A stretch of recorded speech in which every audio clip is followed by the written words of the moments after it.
Hello friends, मैं आपका दोस्त ब्रिजेश पांडे आप सबका स्वागत करता हूं मेरे YouTube channel market Mantra with Brijesh में। तो दोस्तों, आरबीआई की तरफ से एक बहुत बड़ी न्यूज़ आती हुई सुनाई दे रही है, जिसकी वजह से आपने देखा होगा पिछले कुछ दिनों से आप देखेंगे तो स्पेशली करके गवर्नमेंट बैंकें जो है वो परफॉर्म नहीं कर रही, वो नीचे जा रही है और बैंक निफ्टी के ऊपर भी प्रेशर बना हुआ है। दोस्तों, आज के हम इस वीडियो में वही डिस्कस करेंगे ऐसा क्या आरबीआई करने जा रही है जिसकी वजह से बैंकों के ऊपर काफ़ी बड़ा दबाव आ सकता है, बैंकों की प्रॉफिटेबिलिटी इफेक्ट हो सकती है। यहाँ से वो उनके शेयर्स के भाव में कम से कम 25 से 30% तक की गिरावट आ सकती है। और इसके ऊपर हमारी गवर्नमेंट का क्या राय है, गवर्नमेंट इसके ऊपर क्या बोल रही है, दोस्तों इन सब चीज़ों को दोस्तों डिटेल में डिस्कस करेंगे आज के इस वीडियो में। बट उससे पहले अगर आप मेरे चैनल में पहली बार आए तो दोस्तों चैनल को एक बार सब्सक्राइब जरूर कर लीजिए और बेल आइकन को जरूर ऑन कर दीजिए दोस्तों, सो दैट कि आगे चल के आगे जब भी मैं नए वीडियोज़ बनाऊँ या अपलोड करूँ सबसे पहले उसका नोटिफिकेशन आपको आए और आप उस वीडियो को देख सकें। दोस्तों वीडियो शुरू करते हैं। दोस्तों, आरबीआई अभी जो नया काम करने जा रही है इसके वजह से आप देखेंगे जो सरकारी बैंकें हैं उनकी काफ़ी प्रॉब्लम बढ़ सकती है, उनकी प्रॉफिटेबिलिटी काफ़ी इफेक्ट हो सकती है।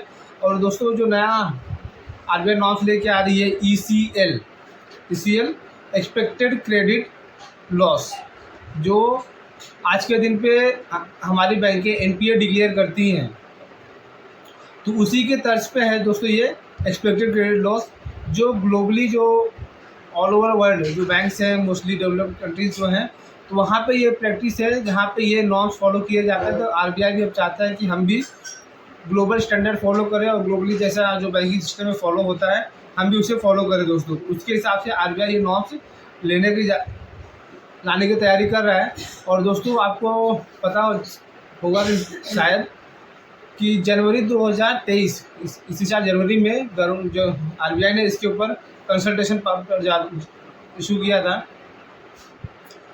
इसी साल जनवरी 2023 में दोस्तों आरबीआई ने इसके ऊपर कंसल्टेशन पेपर जारी किया था, जिसके ऊपर आरबीआई ने जो भी स्टेक होल्डर है लाइक बैंक, गवर्नमेंट एंड जो भी दूसरे बॉडीज़ हैं जिनका इसमें स्टेक है उनसे इसके ऊपर अपनी राय मांगी थी। तो दोस्तों, फरवरी में सरकारी बैंक या जो दूसरे बैंक हैं और सेंट्रल गवर्नमेंट जो है इन सब ने अपनी राय इसके ऊपर दे दी है। तो दोस्तों, अभी जो सरकारी बैंकें हैं उनकी कुछ इन्वेस्टर मीट की जो प्रेस कॉन्फ्रेंस हुई थी तो उसमें उन्होंने ये डिस्क्लोज किया है कि आरबीआई की तरफ से ये इशू हमको कंसल्टेशन पेपर आया था, इसके ऊपर हमारी राय दी है और हमें बोला गया है कि हम इसकी तैयारी करें। दोस्तों, तो दोस्तों अगर आज के दिन पे अगर ये आ जाता है तो काफ़ी बैंकों की जो सरकारी की बैंकें जो छोटी साइज़ की हैं उनकी प्रॉफिटेबिलिटी या एसेट साइज अफेक्ट हो सकती है। तो पहले दोस्तों अगर आपको समझाना चाहो आसान शब्दों में कि ये ईसीएल एक्सपेक्टेड क्रेडिट लॉस है क्या और ये काम कैसे करता है और एनपीए से क्या कैसे ये अलग है। तो एनपीए दोस्तों आपको जैसे पता होगा कि अगर समझ लो कोई भी XYZ कंपनी या इंडिविजुअल कॉर्पोरेट कोई भी अगर बैंक से लोन लेते हैं और लोन लेने के बाद अगर 90 डेज तक अगर उस इंस्टीट्यूशन का या उस इंडिविजुअल का बैंक को एक भी रुपया नहीं आता, लाइक अगर वो कोई प्रिंसिपल रिपेमेंट नहीं कर रहे या इंटरेस्ट सर्व नहीं कर रहे, इंटरेस्ट पेमेंट नहीं कर रहे, तो 90 डेज में बैंकों को उस अमाउंट को एनपीए डिक्लेयर करना होता है और उसके लिए प्रोविजनिंग करनी पड़ती है। बट इस ईसीएल में क्या होगा दोस्तों, ईसीएल में कैसा होगा कि बैंकों को एडवांस में प्रोविजनिंग करनी पड़ेगी। अब आप सोचेंगे यार लोन दिया तो उसका एडवांस में प्रोविजनिंग कैसे करने के। दोस्तों, कैसा रहता है इसका आप समझिए। बैंक जब लोन देते हैं लोगों को, लाइक जैसे वो फार्म सेक्टर में लोन देते हैं, ऑटो सेक्टर में लोन देते हैं, पीएल पर्सनल लोन करते हैं, हाउसिंग में लोन करते हैं, हर सेक्टर में वो लोन करते हैं, हर किसी को लोन देते हैं।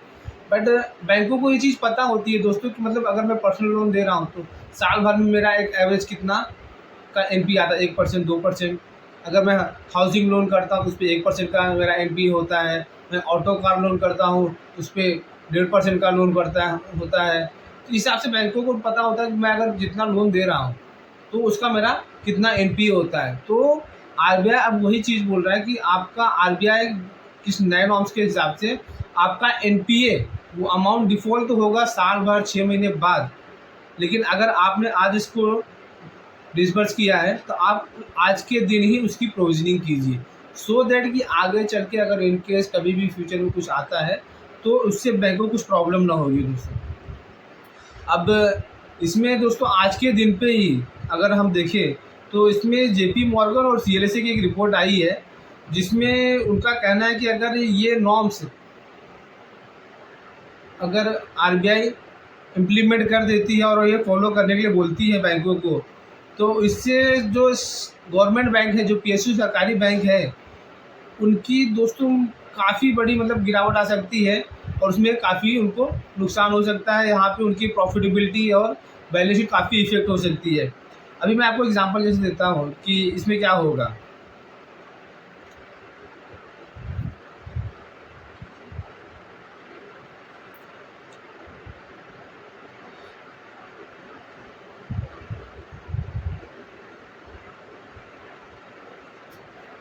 जेपी मॉर्गन क्या कहता है दोस्तों, जेपी मॉर्गन और सीएलएसए की जो रिपोर्ट है उसमें ये है कि अगर ये नॉर्म्स इम्प्लीमेंट हो जाता है तो जो पीएसयू सरकारी बैंकें हैं उनको उनकी नेटवर्थ की 5 से लेके 20% तक की प्रोविजनिंग करनी पड़ सकती है। 5 से लेके 20% तक की प्रोविजनिंग करनी पड़ सकती है। और ये जो फिगर आ रहा है दोस्तों, काफ़ी बड़ा फिगर आ रहा है। इसकी वजह से कितनी सारी बैंकें हिल जाएंगी।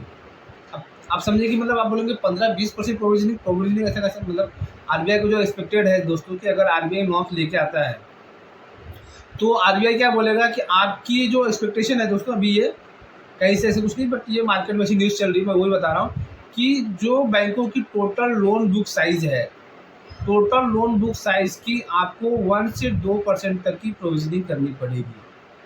अभी फॉर एग्जांपल जैसे आपने ऑटो सेक्टर में किसी बैंक ने एक 10 करोड़ का लोन दे दिया, अब उस बैंक को 10 करोड़ का 1% प्रोविजनिंग एडवांस में करके रखनी पड़ेगी। वो एनपीए आए या ना आए, अगर नहीं आया तो बाद में वो पैसा बैंक को वापस मिल जाएगा, अगर आया तो वो पैसा वहाँ से चला जाएगा। अगर कोई बैंक समझ लो हाउसिंग में 100 करोड़ का लोन करे तो 100 करोड़ का 1% का प्रोविजनिंग करके रखना पड़ेगा एडवांस में।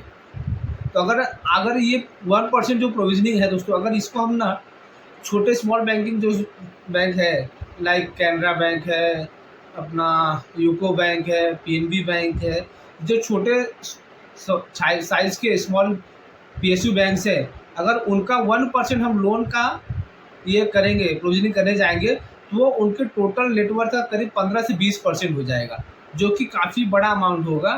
हालांकि मतलब इफेक्ट तो हर किसी को आएगा, तो प्रॉब्लम हर किसी को करेगी, चाहे बड़े बैंक हो चाहे छोटे बैंक हो। बट बड़े बैंक जैसे प्राइवेट बैंक है या सरकारी बैंक है लाइक कि एसबीआई, बीओबी, जेपी मॉर्गन क्या कहता है कि इसमें सबसे कम इफेक्ट जो होगा, प्रॉब्लम होगी, वो एसबीआई और बैंक ऑफ बड़ौदा को होगी। और सबसे ज़्यादा प्रॉब्लम अगर इस नॉर्म्स की वजह से अगर किसी को आएगा तो वो इसको आएगा, क्या बोलते हैं, पीएनबी को और कैनरा बैंक को, इनको सबसे ज़्यादा प्रॉब्लम आएगी। देखो दोस्तों, आईसीआईसीआई बैंक हुआ, एचडीएफसी बैंक हुआ, ये सब जो प्राइवेट सेक्टर के बड़े बैंक है, ये नॉर्मली हर क्वार्टर में आपने थोड़े थोड़े प्रोविजनिंग करते रहते हैं, तो उनको इतनी प्रॉब्लम नहीं आएगी। लेकिन जो छोटे बैंक है ना, जो हर में क्वार्टर में इतनी प्रोविजनिंग नहीं करते, तो उनको बड़ी प्रॉब्लम आएगी।